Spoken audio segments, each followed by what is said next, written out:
Hello, good evening, everyone. Hello, good evening, everyone, and welcome. Yeah, good evening.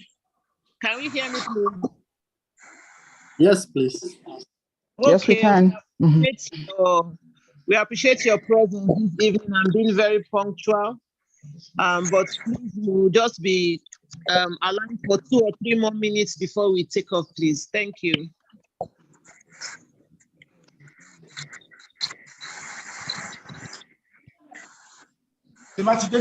Start.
Hello,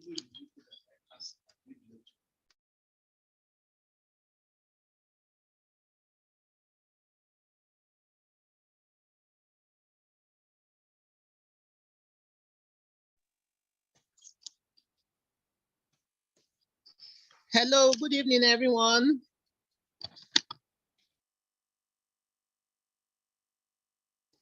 Hello, good evening. Good evening. Okay. Good evening. We can hear you very well. Loud and clear. Good evening. And welcome to our first presentation on the endo specialty group for the year 2023. I would like to welcome every member of the endocrinology pharmacist group. I also like to recognize and welcome on and also appreciating your contributions, every member of the endocrinology pharmacist group, the executive arm. We want to specially recognize you this evening. I can see Dr. Onwizu has also come on board. You are welcome. We also want to recognize and welcome this evening every member of the CPAN National Executive. If you are here, you are recognized and you are welcome. Also, members of the CPAN Council, you are welcome. The members of the executive, national executive of our esteemed PSN, you are also welcome. This is our first presentation on the EndoPharm group, as I earlier stated. And this evening, we'll be starting module 4. By the grace of God, we were able to go through modules 1 to 3 last year. We'll be beginning this year, starting with module 4. And on our schedule, first presentation for module 4 this evening is titled Oral Antidiabetic Therapies, Confering. Our speaker this evening is pharmacist Emmanuel Itodo. Pharmacist Emmanuel Itodo started his career in the hospital and has had 8 years experience as a product specialist in both indigenous and multinational pharmaceutical companies, notably Novartis, where he promoted novel medications for heart failure. Currently, he works for AstraZeneca, where he promotes antidiabetics with multiple indications. This evening, he's going to be taking us oral antidiabetics and special considerations for antidiabetics that confer CV protection. Pharmacist Emmanuel Itodo, you are welcome. Thank you so much for having me. Okay, if you are set, we would like you to just start the presentation this evening. This is already 8:17. Thank you so much, sir. Thank you so much, Ma, for having me, and thank you for giving me the privilege to be on this platform to share knowledge with senior colleagues, consultants, and my colleagues. My name is pharmacist Emmanuel Itodo, as rightly mentioned. So today we'll be discussing oral antidiabetics therapies that confers CV protection. Can you hear me? Hello, somebody should just confirm that they can hear me. Yes, we can hear you. We can Thank hear you. you. We can hear you. Okay. So our outline today, the major outlines, major introduction, we'll be talking about diabetes and its complication, oral therapies in managing diabetes, the emergence of CVOT. CVOT means cardiovascular outcome trial. We'll talk about anti-diabetic medication with CV protection, and we'll narrow down to discussing oral antidiabetics with CV protection. Then we'll conclude. To do justice to this topic, it's paramount we also discuss the topic of diabetes in itself. I know a foundation was set some weeks back where a speaker discussed diabetes, its incidence, its prevalence, and a lot. I saw the slides and I was very happy that the foundation has already been set. So this is a build-up on what has been done before. So diabetes mellitus is a chronic metabolic disorder of multiple etiology characterized by chronic hyperglycemia due to disturbance of carbohydrate, fat, and protein metabolism resulting from insufficient insulin, deficiency, action, or both. Since we are talking about this topic in Nigeria, it's also good that we look at the regional prevalence in our different terrain. Studies have been done in Nigeria, and the prevalence as it stands, it's this way, cutting across our different geopolitical zone in the country, with South-South having the highest. What we've discussed, we talked about the definition of diabetes, and it's also good we talk about CV protection. What does it mean to have CV protection? CV protection simply means that the drug is supposed to protect the heart and its muscles and the blood vessel. That's cardiovascular protection. And CV protection can also mean prevention of coronary artery heart disease, stroke, peripheral artery disease, and aortic diseases. The major complication of type 2 diabetes, it's divided into two, microvascular and macrovascular complication. As you can see on these slides, this is going back to our old physiology. You already know it. 60% of our patients who are diabetic will develop cardiorenal complication. The others will develop the other form of complications. Most diabetics that will develop diabetic kidney disease, is about 80% of them will progress to end-stage renal disease. The prevalence is up to 10 times higher in people with diabetes as compared to people without diabetes. In the UK, 25 people with diabetes and 36% of persons in the USA will develop chronic kidney disease, 19% of which will end up progressing to stage 3 and stage 4. Some of them will not make it up to that point. If you look at these statistics, you want to ask yourself, how is it in Nigeria? In Nigeria, the prevalence currently stands at 28%. But you and I know documentation is very poor in our country. Therefore, it means our number will be way higher than this. This is just looking at studies within Nigeria, and a meta-analysis was done. Both diabetes and chronic kidney disease are strongly associated with CVD. In fact, most nephrologists will tell you most of their renal cases die of cardiovascular complication. And most of the renal cases develop from a previous history of diabetes. With this, I would like to tell you that there is a very high rate of morbidity and mortality with patients that are diabetic developing cardiovascular complication. And this group of patients collectively shows there's a very high impact of cardiovascular disease in patients with diabetes. It's also good to let you know that 15% of patients with type 2 diabetes will have heart failure. Most of the complications they will develop will progress to heart failure. And there is 2.5 times higher rate of chronic heart failure in patients with type 2 diabetes compared to patients without. And 50% of patients with type 2 diabetes will also have CKD.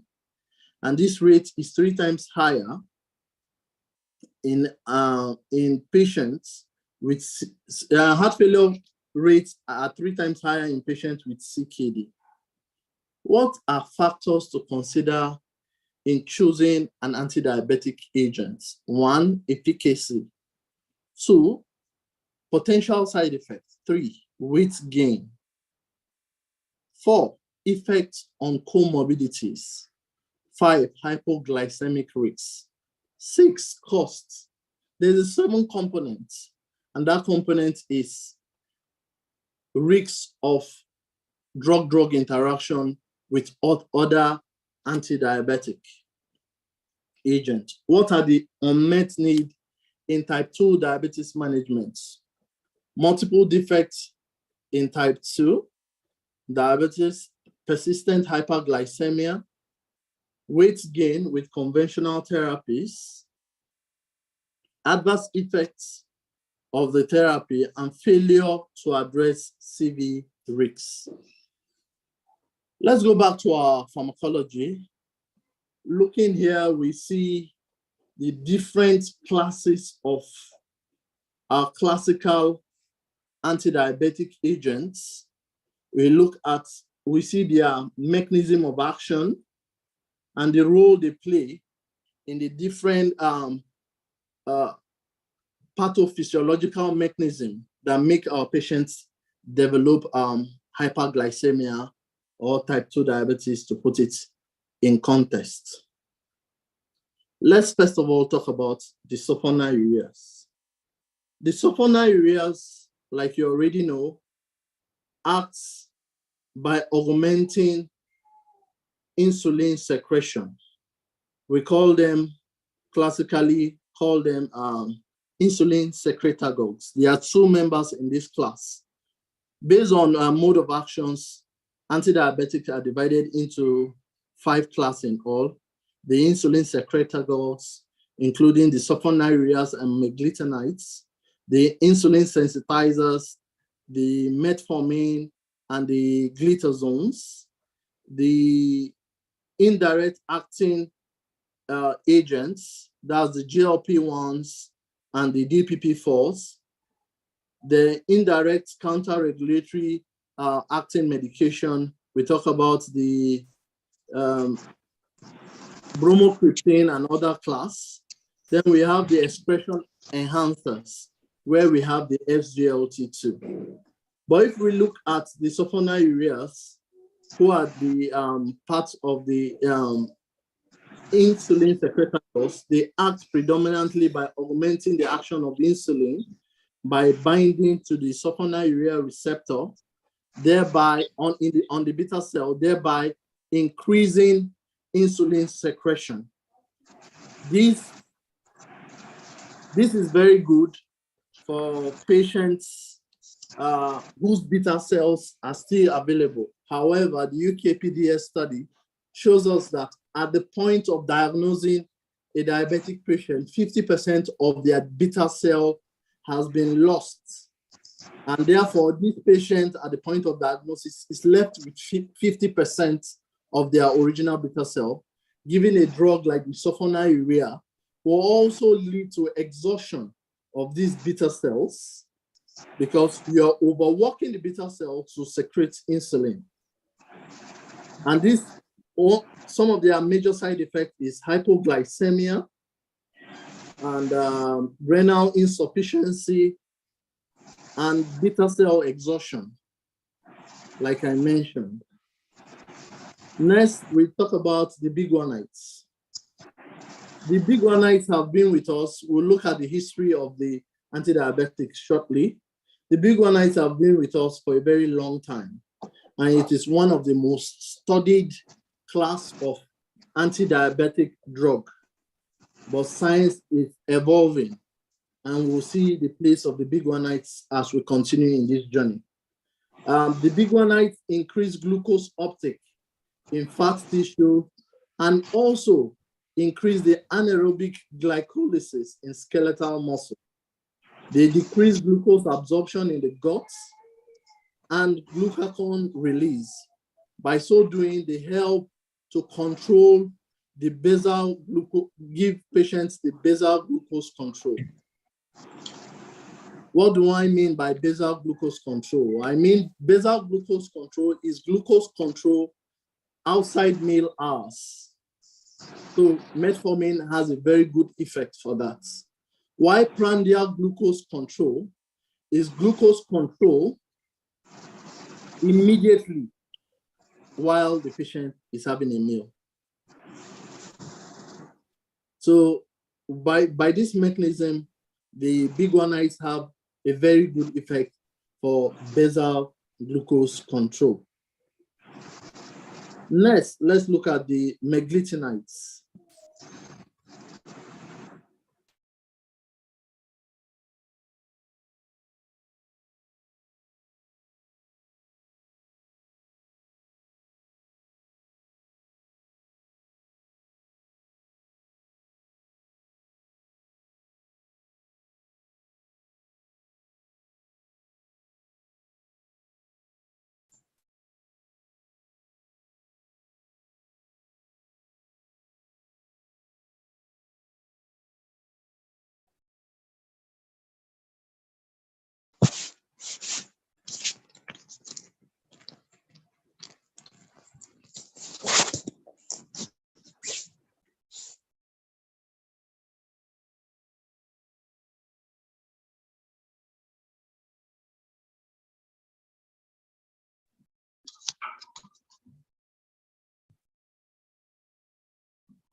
Hello.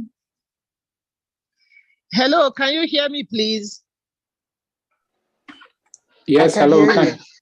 I hear you. Hello, we can't hear the speaker again. Yes, we don't know. Yes, we can hear you. Okay, but we can't hear the speaker again. I'm trying to get in touch with him. Okay.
Sorry, please.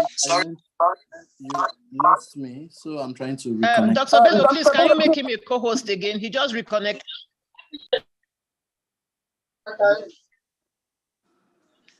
Dr. Bello, please, can you make our speaker a co-host again? He just reconnected. Is it cream or insert? Is it a tablet? Ah, sure, it's tablet. Is that one tablet? Sure, it's cream. Hello, Dr. Bello, are you still on? Daniel, give her now. Hello, please, Dr. Bello, are you still on? What is it? That's long. Odile. Just that side. Other that side.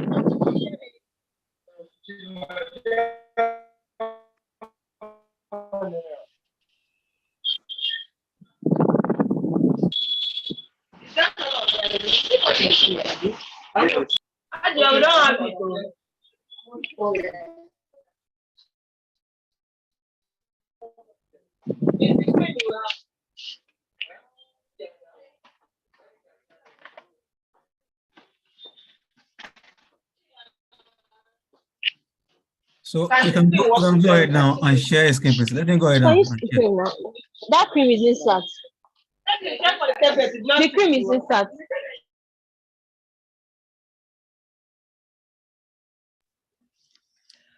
Famitodo, you can.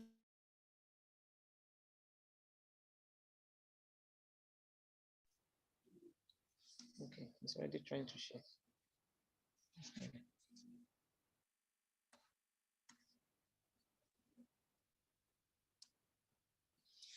Famitodo, can you hear us? Yes, please, I can hear you. Can you see my screen? We can see your screen, but please be checking on us as you are presenting and be sure we are still with you, please. Yes, please, I'll be doing that. Okay, I think the last thing I had was meglitinides on this same slide. Okay. Right. The meglitinides acts by binding to the ATP-sensitive potassium channel, like the sulfonylureas. They are also secretagogues, and thereby acting on the beta cell to cause insulin secretion. Their onset and duration of action are much shorter than the sulfonylureas.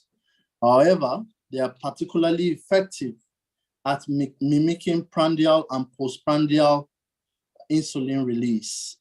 They are used in combination with other agents when you need to give a very good glucose control as monotherapy.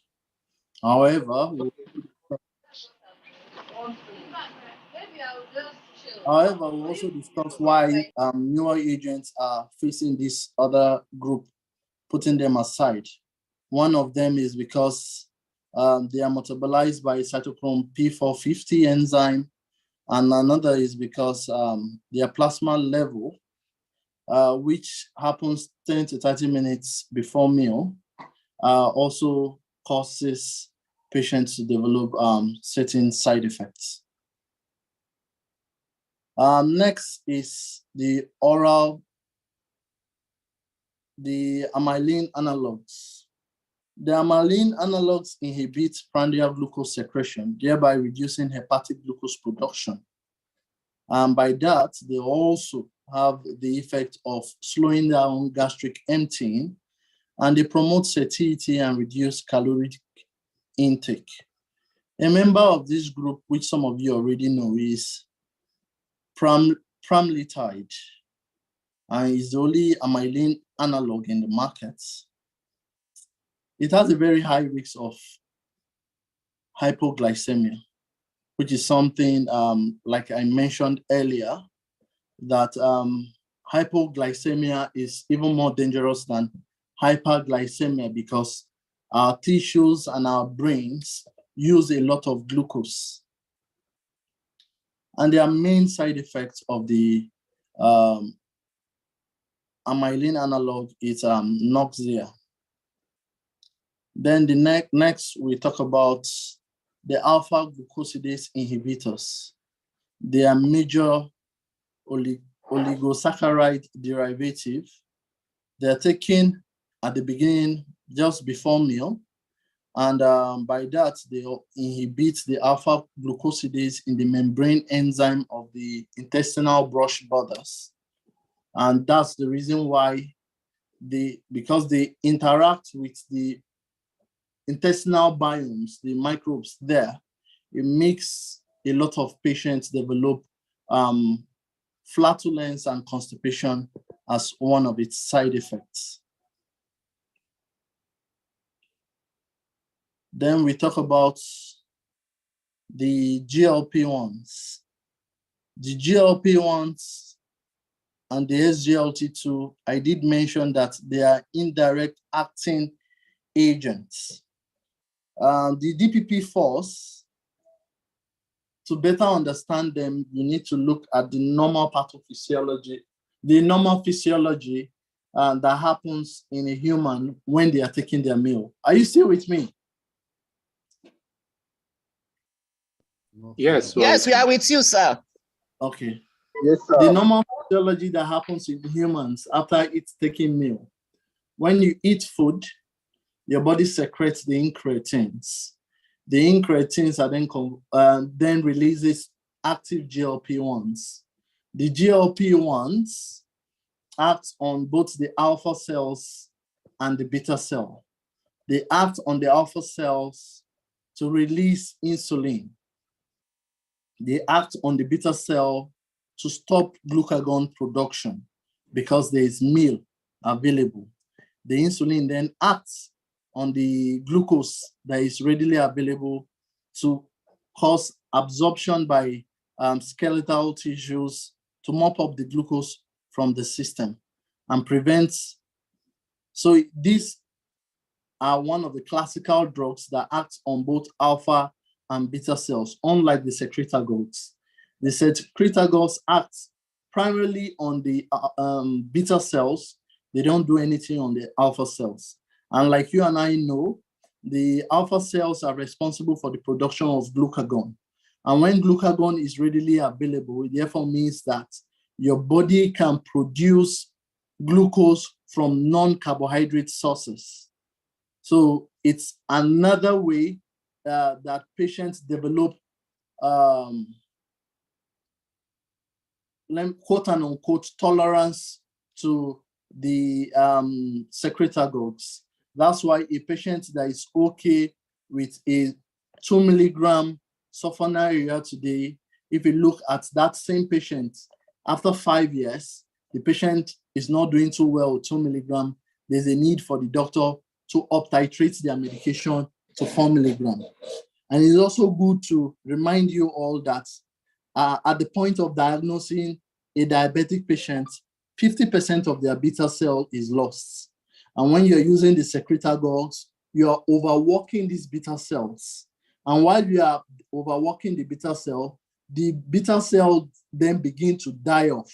And when you continue that way, the patient will then need an exogenous insulin.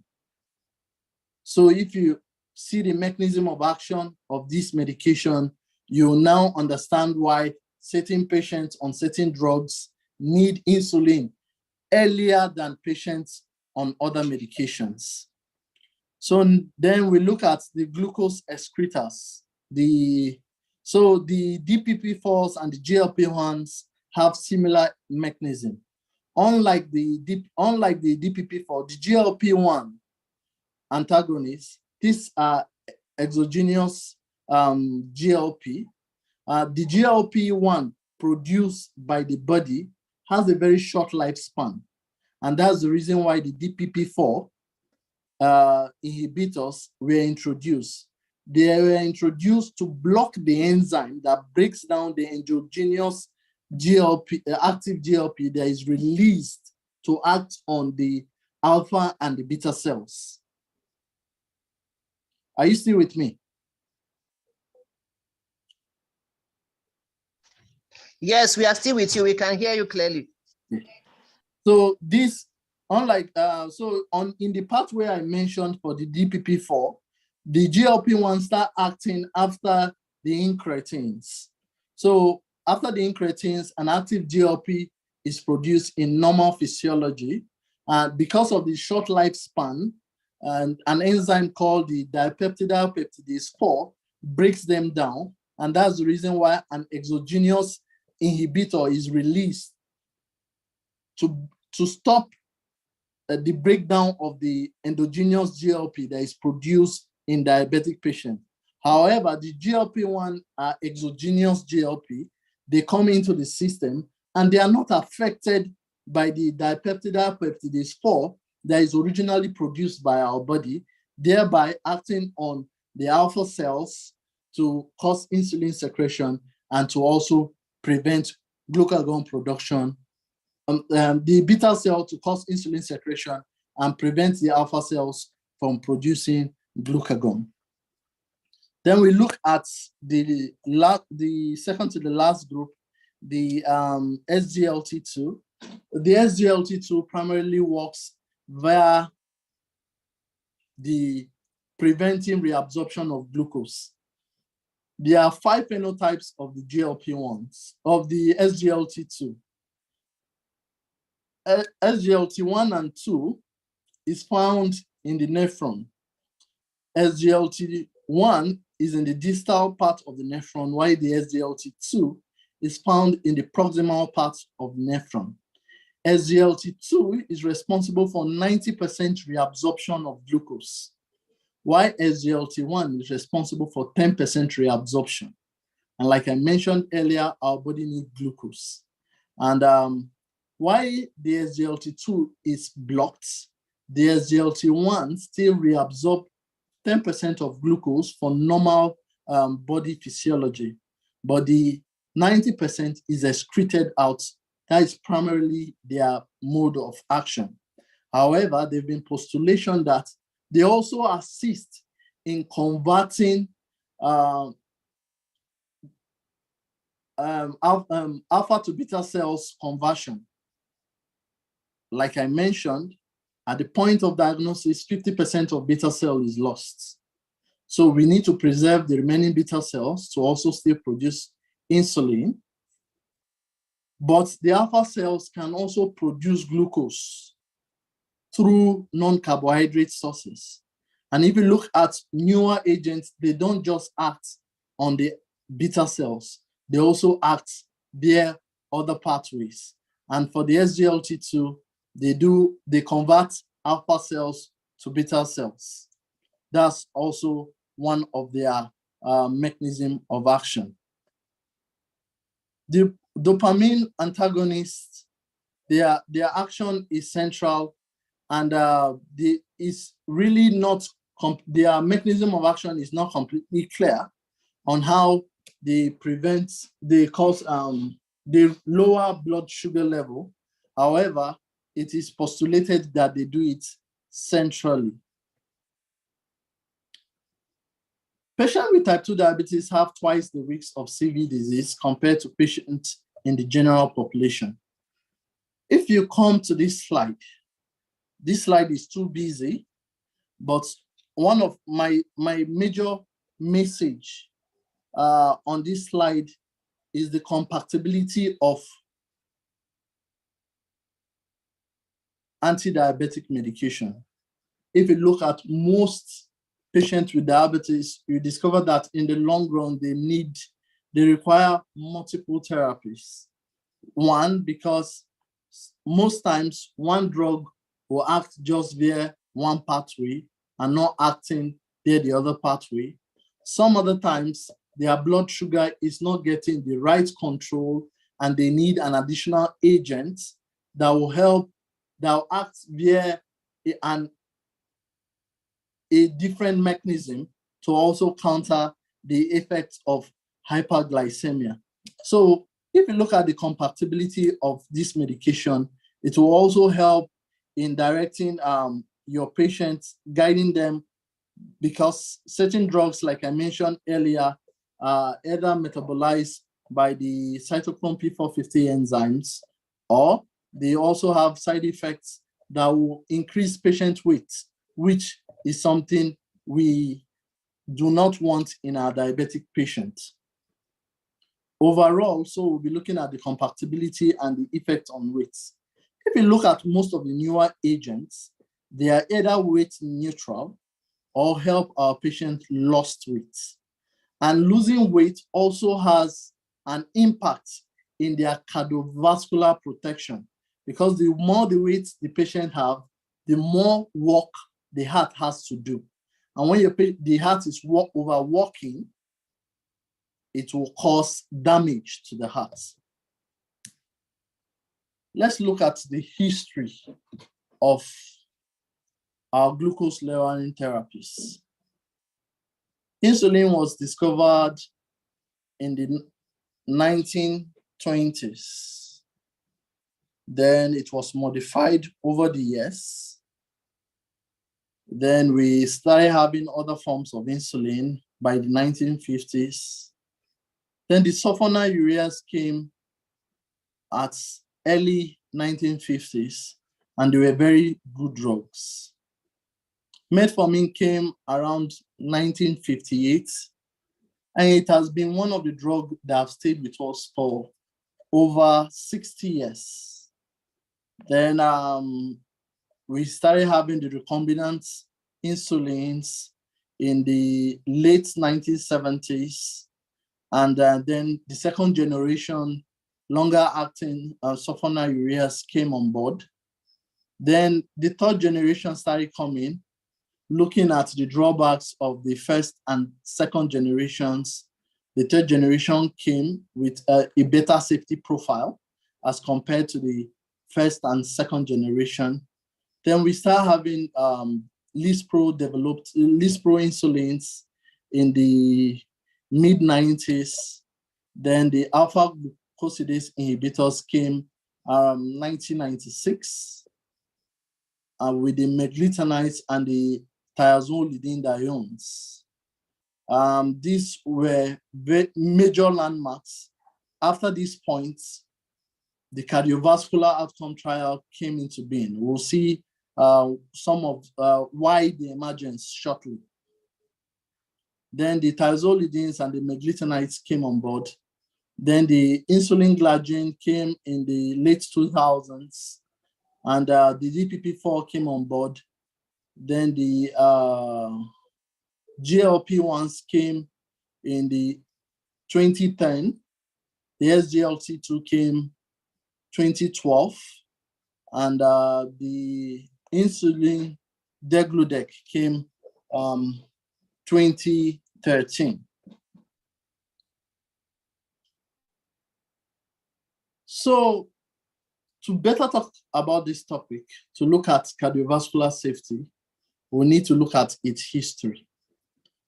If you look at these thiazolidinediones, they were the ones that led cardiologists. They link the practice between endocrinology and cardiology. Thiazolidinedione came when there was a need to have a superior glucose lowering agent. This is because at that time, practice was more glucocentric.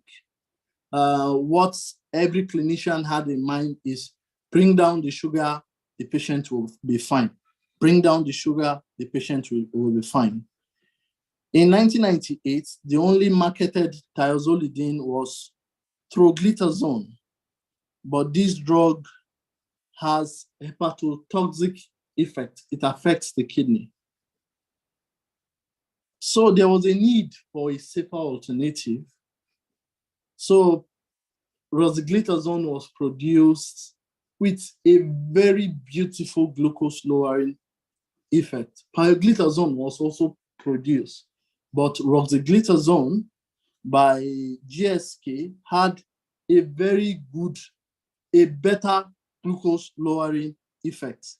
And during that period, there was a study called UKPDS, United Kingdom Prospective Diabetic Study. And UKPDS was running, and it was looking at intensive glucose lowering.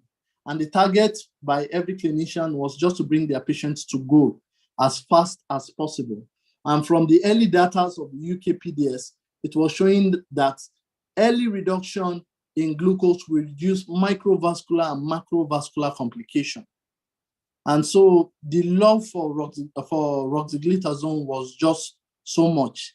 In fact, the drug was approved in 1998, and by March 2000, it was the highest selling brand of oral anti-diabetic medication. However, sometimes in 2004, a clinician noticed that when patients are on this medication, they develop pedal edema. And most of these patients, after a while, develop myocardial ischemia, and some of them even died. So somehow they try to downplay the story because this drug is a cash cow. It's bringing a lot of money. Why do you want to kill? It's just one clinician. So they find a way to just keep that clinician silent until another alarm came up in 2006. Then the FDA now asked for a larger study. Are you still with me? Hello? Hello, Famitodo, we are with you. So the FDA now asks for a larger study so that they look at both members of this group, both roxaglitazone and pioglitazone, that in 2006. In 2007, they discovered that, yes, this class of drugs actually causes accumulation of fluid, causing pedal edema and also increasing CV risks. And for that reason, roxaglitazone was given a black box warning and withdrawn from the market, but pioglitazone was accepted. But after that period, pioglitazone began to fade off because then the FDA now made a new rule, which we'll see in subsequent slides, that for every drug to be used for in diabetes management, that drug will show cardiovascular safety. Otherwise, that drug will not be used. And we'll see that in subsequent slides. So from the record trial that stopped the use of roxaglitazone, the FDA came up with the following 5 points: that any drug that is supposed to be used as an antidiabetic going forward must have a 95% clinical, a 95% confidence interval for risk ratio of important CV events in 1.3, and should have a criteria excluding unacceptable CV risks and in newly treated diabetic patients. And this drug in patients must include individuals with advanced disease, advanced diabetics, elderly patients, and the patients should have various, some degree of renal impairment. And the study must be 2 years. And all phase 2 and 3 studies should include prospective, independent, adjudicated CV events, including CV mortality, myocardial infarction, stroke, and include hospitalization for acute coronary syndrome, urgent revascularization procedure, and these are the major possible endpoints of any study, any CVOT trial that is to be carried for any new medication. And lastly, the drug must satisfy statistical guidelines. The analysis of CV events may include meta-analysis of all placebo control trial. And the drug, it might be comparison drug versus placebo, and each with a standard therapy by the side. Active control trials should also be done. And after this, every drug after the glitazones, there was a CVOT trial that was done. So let's look at the earlier medication before the glitazones. That's the sulfonylureas and metformin. If they fulfilled these criteria. The UK PDS study, like I mentioned earlier, was ongoing when the glitazones were manufactured. However, the UK PDS study had a 10-year follow-up. It's one of the longest study done in diabetes. And if you look at some of the criteria for CVOT trial, why certain drugs are not classified as having cardiovascular benefits. You look at sulfonylurea, for example. In the concluding parts, it says there was no significant risk reduction. No significant risk reduction were observed during or after trial for stroke and peripheral artery disease. Then let's look at that of metformin. There was no significant reduction were observed during or after trial for microvascular disease, stroke, or peripheral vascular disease. I'll come back to this when I'm discussing a slide subsequently. If we look at drugs that confer antidiabetic medication that confer CV benefits, you only have one, at which is the SGLT2. The other three, the GLP-1s, the amylin analogs, and insulin are all injectables. To better understand why certain drugs are not considered as having CV protection, you need to understand the MACE impact study, which says, and I quote, although the cardiovascular outcome trials were primarily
Hello, Famitodo. Hello, Famitodo. We can't hear you again.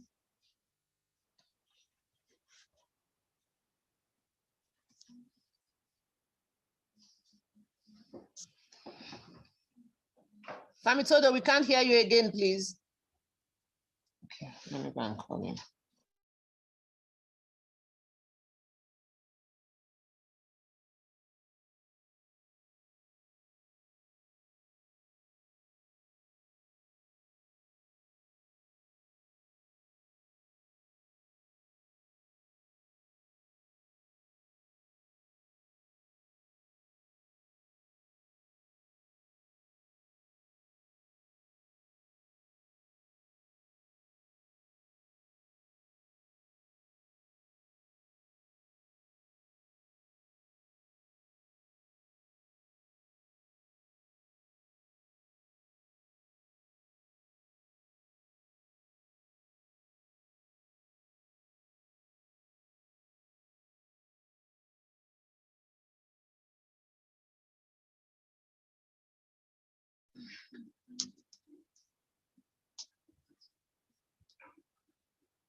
Can you hear me now?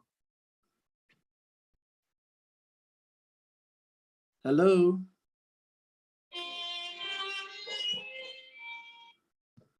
Can you hear me now? Yes, we can hear you now. Thank you. We can't hear you again, bros. Can you hear me? Yes, yes, yes. Okay, thank you. So where did you lost me? You have to share your slide.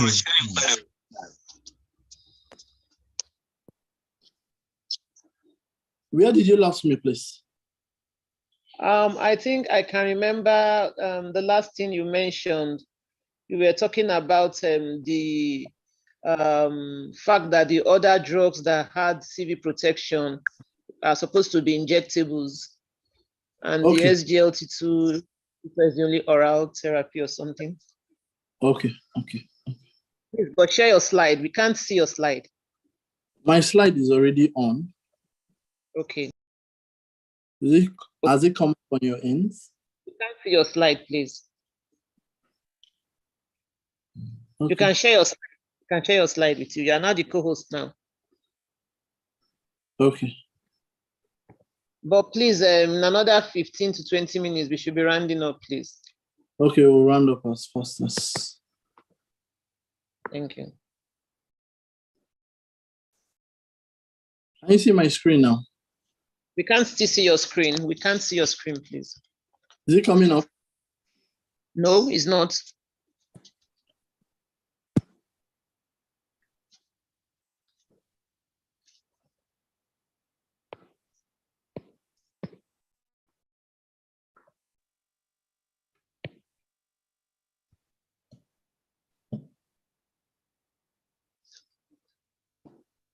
Can you see it now?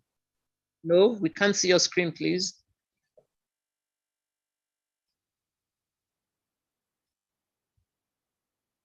Maybe you just go back and reshare the screen. Okay. Just reshare the screen. Yeah, we can see your screen now. Okay. We can see the screen now. Okay. All right.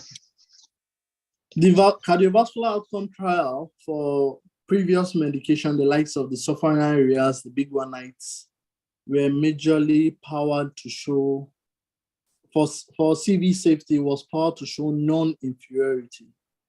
Though certain medication, the likes of the SGLT2 and the GLP-1, demonstrated superiority, not non-inferiority.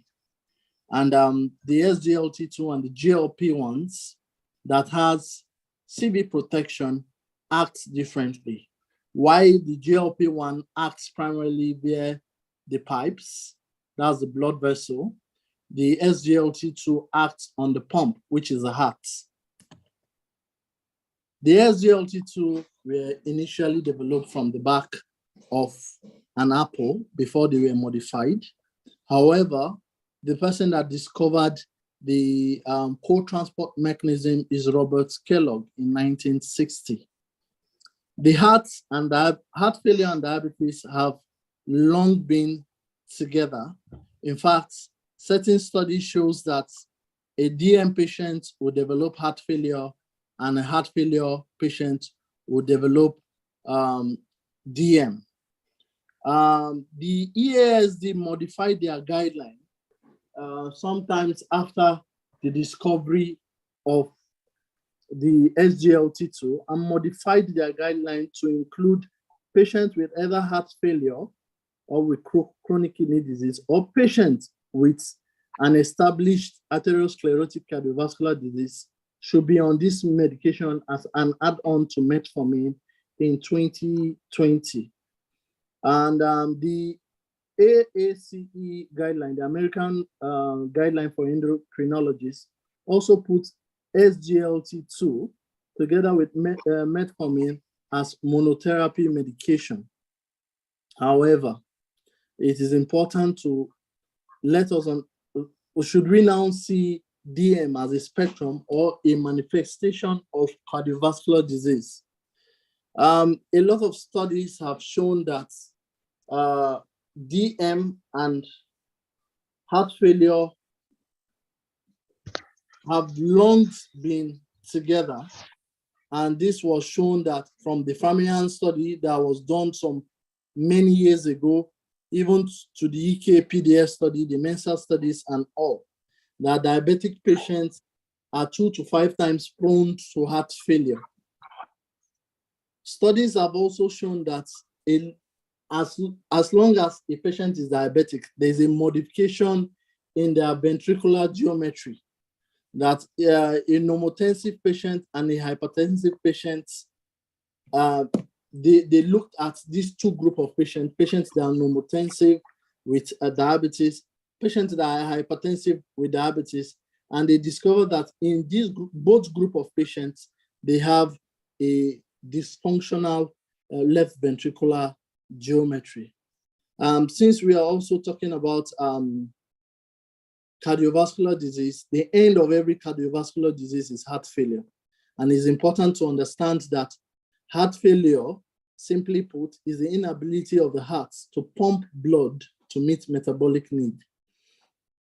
And as the dysfunction continues, the cardiac function and its quality of life of a patient continue to decline until this group of patients dies. Heart failure and diabetes are a spectrum, and in the middle of it, there's a renal disease. It connects both heart failure and diabetes. Cardiovascular safety of non-insulin therapy is something we've been looking at. And if you look at all class of medication, even our novel DPP-4, the DPP-4 had no difference.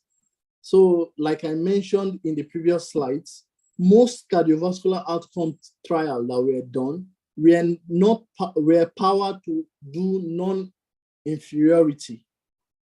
It's only the newer agents, the SGLT2 and GLP-1s, that showed superiority in cardiovascular safety. The others showed no difference in risks. That means the patients cannot develop a complication of CV while the patient is on this medication, like the way we saw with the glitazones. There are many members of the SGLT2, and the SGLT2 have shown that they are the drug for both the present and the future management of diabetes. And importantly, they've also shown that they are the drug that have come to stay because of their multiple indication in both heart failure, chronic kidney disease, and diabetes. And like I already mentioned, 60% of our diabetic patients will develop cardiorenal complications. Like I mentioned also, the SGLT2 has 5 phenotypes. The SGLT1 and the SGLT2 are in the nephrons, while the SGLT2 is in the proximal end.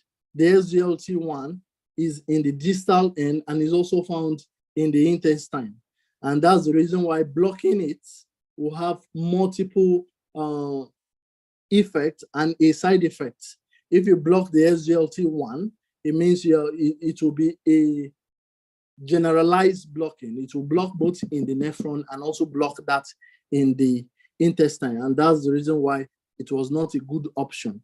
But the SGLT2 have shown that is the best site to inhibit glucose reabsorption. For a drug to show cardiovascular effect, it also has to show some effect on biomarkers. And one of the biomarkers is the natriuretic peptide system. The natriuretic peptide system has a way of balancing this sympathetic nervous system, the effect of the sympathetic nervous system, and the effect of the renin, angiotensin, aldosterone system that we see in patients developing cardiac complication. When the heart's effect is declining, the sympathetic nervous system sets in. And when the sympathetic nervous system sets in, it increases activity of the heart by increasing heart rate and increasing contractility. And this further causes the release of renin. And when renin is released, renin causes sodium and water retention. This triggers the RAS pathway, which causes accumulation of fluid in our patient, thereby stretching the heart. And when the heart is stretched, the natriuretic peptides are released. But if a drug is to have a very good effect on the heart, it therefore means that once the cardiac wall stress is reduced, the biomarkers, which are the natriuretic peptides, are supposed to be declining. And this is what we see in patients taking the sodium glucose cotransport 2 inhibitors. So, like we mentioned, hyperglycemia, insulin resistance, hyperinsulinemia, and DM medication and chronic inflammation all contribute to having our patients developing heart failure, which is the end stage of cardiovascular effects. The mechanism by which the SGLT2 have effect on the heart is by all this mentioned here: improving cardiac metabolism, reducing intestinal edema, improving renal function, and obstructing cardiac sodium hydrogen exchange, optimizing and loading of the heart. So this drug acts via glucosuria, because glucose will be excreted when they prevent glucose reabsorption. They also act via natriuresis, that's sodium excretion, and by so doing, they give the additional CV benefit you see in your diabetic patients. This is one of the drugs that acts through all the multiple. If we go back to the complication of heart failure, it acts via all the multiple organs. So in diabetes management, we now look beyond being glucocentric. We also look at end organ protection. One beautiful thing with the sodium glucose cotransport 2 inhibitor is that of the Robin Hood hypothesis. What do I mean by that? In Robin Hood hypothesis, it states that when glucose is excreted, the body, if it needs extra energy source, since 90% of glucose is excreted and 10% is kept for metabolism, the body goes to ketones. And like you already know, ketones are a higher source of energy compared to glucose. It's just that the body likes glucose more. So the body now increases ketone production, and thereby for metabolic needs. And if you look at its effect, it acts on both the heart, the kidney, and in fact, majorly all components of the body. And a lot of studies have been done. Hello, are you still with me? I'm trying to wrap up within the time frame I was given. Yes, we are still with you. No, okay, thank you. Yes. So the cardiovascular outcome with patients taking the SGLT2 have been shown in various meta-analysis, the EMPA-REG trial, the CANVAS trial, the DECLARE-TIMI trial, the CREDENCE trial, and the DAPA-HF trial. The SGLT2 decreased cardiovascular death and heart failure hospitalization in patients with heart failure. This is another trial by Radisson et al. And this has shown that even in our diabetic and in our non-diabetic patients, that are having heart failure, they benefit from it. But staying at the diabetic patients, it gives them cardiac protection. Let me put it that way. These are studies that have shown versus placebo. Placebo here means that they are on concurrent optimal therapy. It's not that they are not on drugs. And it was shown that this drug reduced CV death and hospitalization across heart failure patients through all different studies. This is the DAPA-HF study that shows its effect in heart failure. However, the outcome is something that is beautiful.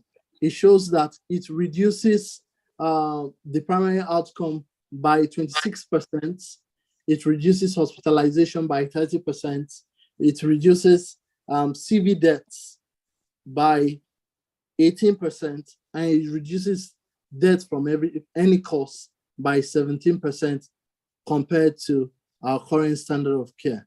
In fact, the DELIVER study also shows that this drug can be used across the different phenotypes of heart failure. No wonder it was included in the heart failure guideline as a first-line therapy, together with other heart failure medication in managing heart failure patients. What is our key take-homes? There's a high prevalence of type 2 diabetes, and this is increasing globally. Cardiovascular disease is the commonest cause of death in patients living with type 2 diabetes. Heart failure hospitalization benefit that was seen with the SGLT2 outcome trials and the effects were consistent with all subgroup of the cardiovascular outcome trials that were done.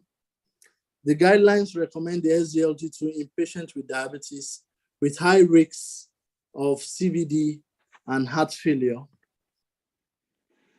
And it is also a medication that is used in heart failure.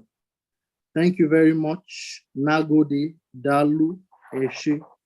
This is the time where I get your questions and your comments.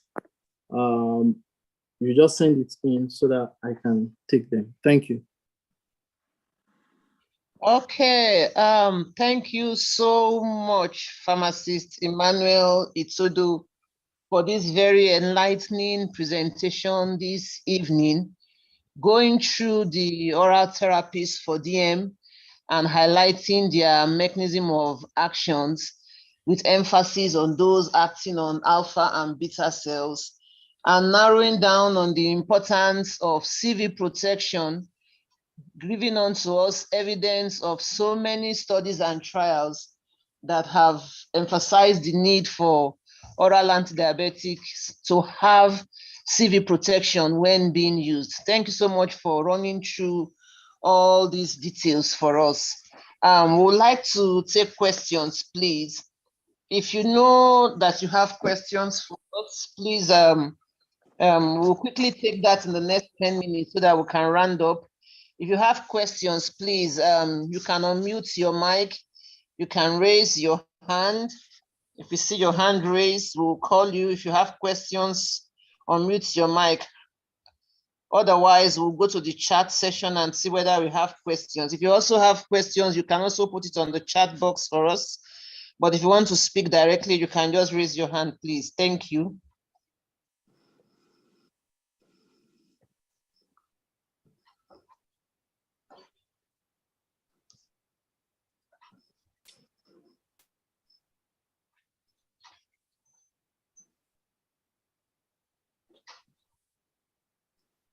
Questions? We can see only messages showing appreciation on the chat box. But we'd like to know if anyone has a presentation. Has a question, please.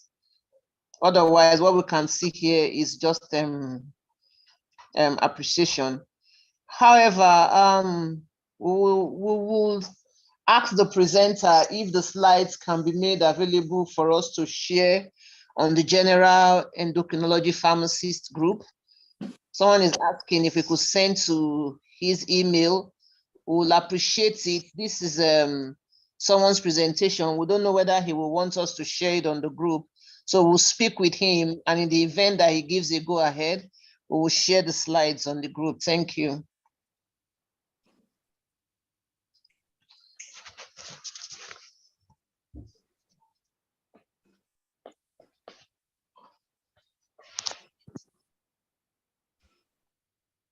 Okay, I can't see any hands up, please. In other words, everything that has been said this evening is well taken. Well, I would like Famitodo, if nobody has okay, somebody has a question. Please, can you unmute your mic? I can see Ngbako. Sorry, I can't see that very well, please. Ngbako Unesoma, please. You can ask your question. Unmute your mic, Fam Ngboko Minesoma. All right, so good evening. Good evening. Please go ahead. Okay, yeah. Good evening. Okay, thank you very much for the lecture. So it was really enlightening. Okay, so I said.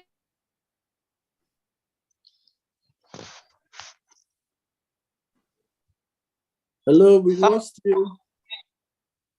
If your network is not too strong, you can put your question on the chat box.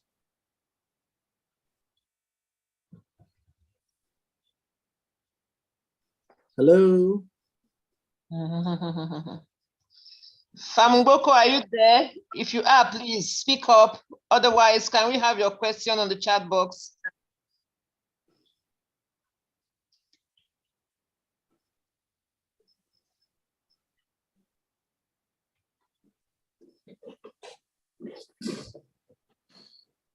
Any other question? While we wait for Famungboko. Yeah, Famitodo, I wanted you to, if you could just briefly take that alpha actions on alpha and beta cells that you mentioned with the GLP-1 antagonist. You mentioned having actions on both alpha and beta cells, and then you also mentioned that the SGLT2 inhibitors could also convert alpha cells to beta cells, and we'd just like to know what extra advantage that confers. Thank you so much for that question. To better understand that, let me make a build up from the diagnosis of diabetes. When a patient is diagnosed with diabetes, 50% of their beta cell is lost. And there's a need for us to preserve that beta cell. And that's the reason why the insulin secretagogues, that class, is now fading out.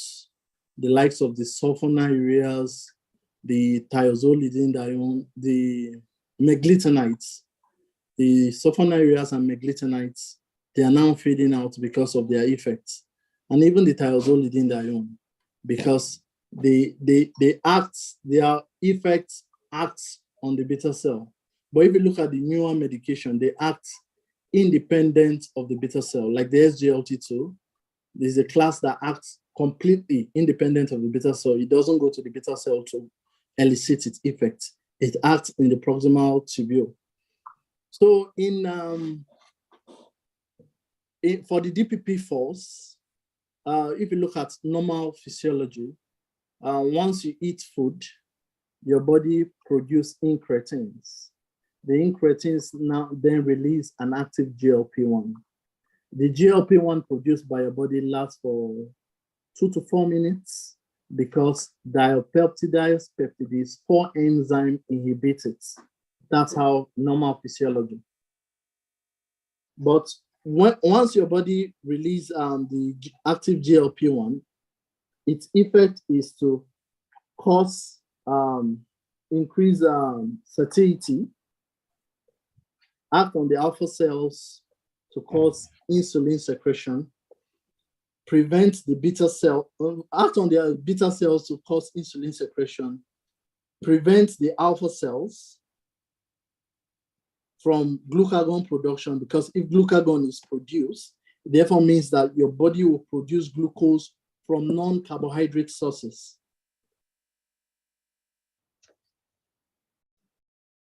So by those two effects, it acts on both the alpha cells and the beta cells. This same pathway these two pathways is what the secretagogues don't do. They just go to the alpha cells, and that's the reason why a patient that is on 2 milligrams today will need 4 milligrams in the next 2 to 3 years, because the body will start producing, okay, since I can't get glucose through this way, let me get glucose through an alternate pathway. So on the alpha cells, it suppresses the effect of hyperglycemia by stimulating effect of hypoglycemia by suppressing the alpha cells from producing glucagon, which will produce glucose from non-carbohydrate sources. So the DPP-4s inhibit that enzyme that breaks down endogenous GLP-1. So that's their primary mode of action. Is it clear, ma? Hello, yeah, it's clear, but you mentioned the SGLT2 converting alpha to beta, unless I didn't hear that. Yes, please. There was a study done in an animal study that shows that the SGLT2 convert alpha cells to beta cells. So it converts alpha cells to beta cells and increase insulin production because there are more beta cells. So in that study, I think I have it somewhere in my device. In that study, it was found that the C-reactive protein that is produced alongside insulin, for every insulin release, there's a C-reactive protein release. That's how you measure the quantity of insulin produced by the body. You measure the C-reactive proteins that binds the amino acid C-reactive protein that is together with insulin. So the C-reactive proteins that were on a steady level begins to increase, and they checked they discovered that alpha cells were converting to beta cells. Okay, all right. Thank you very much. Please just look through the chat box and try to answer some of the questions there. Thank you. Okay. Is it all the SGLT2 inhibitors that confer CV protection for diabetics? Okay, for now, there are about 5 newer ones are still in studies, but the ones that are already out, FDA approved for marketing are 3: canagliflozin, empagliflozin, and dapagliflozin. Canagliflozin is currently being withdrawn in the US because of its high incidence of pathological fracture. So even in Nigeria, canagliflozin is not here. But empagliflozin and dapagliflozin, which are used globally, both have cardiovascular protection. So we are hoping to see the newer agents, the etogliflozin, sitagliflozin, if they will also have cardiovascular protection, then we'll see is a class effect. But for now, these are the only 2 that are approved and have those indications to have cardiovascular protection. What are the common side effects and adverse effects or adverse reaction aside the cardioprotection advantage of this class of drug? I want to assume that the class of drug you're talking about is the SGLT2. For the SGLT2, their major side effects is euglycemic DKA, then genital infection, because glucose is being excreted and there are normal flora. There's normal flora in the genitals. So those normal flora will take advantage of the glucose there and proliferate. So it increases GI effects, genital infection in patients with DM. What is the best time to administer, especially in relation to meal? They can be taken with or without meal because their effect is in the nephron, and they only act when the renal threshold of glucose is excreted. Our body excretes about 14 grams of glucose. Once that threshold, reabsorb 14 grams of glucose. Once that glucose threshold is exceeded, the remaining is excreted. I think that's all the questions here. If there are any, or if I've answered any and you need more clarity, I can still throw more light. There's a lot of science in the cardiovascular space, but I can't put all in the slides. Okay, Fam Itodo, thank you very much. I think we have looked through the questions in the chat box, and I cannot see any other hands raised up. And in the event that we still have more questions or we want more contributions to this subject matter or anything that Famitodo had presented. We will be continuing the questions and answers and contributions and observations on the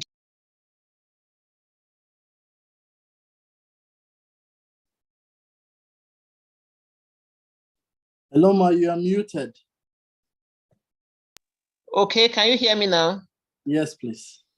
Okay, I was saying that you have tried to answer the questions in the chat box, and I cannot see any other hands being raised. So by the grace of God, individuals that have more questions, contributions, or you have areas you still want clarity based on what has been presented this evening, the Endo Farm General platform is open to take more questions and observations for this presentation. So at the end of this meeting, when we close, the Endo platform is always open, and Famitodo is part of this platform. Whatever it is that you have him to make clarity on, he will be available. Thank you very much. I would like to thank everyone who actually came for this meeting punctually and has stayed to the very end of this meeting. Famitodo would also like to appreciate you again for taking out time to put up this together to enlighten your colleagues. We are here to build skills for one another. We are here to improve our knowledge. So thank you so much for all that you have brought to this platform this evening. In the absence of any other question, we would like to say once again, thank you, and we shall be continuing on the general platform. Thank you so much, please. Thank you, everyone, and have a very good night.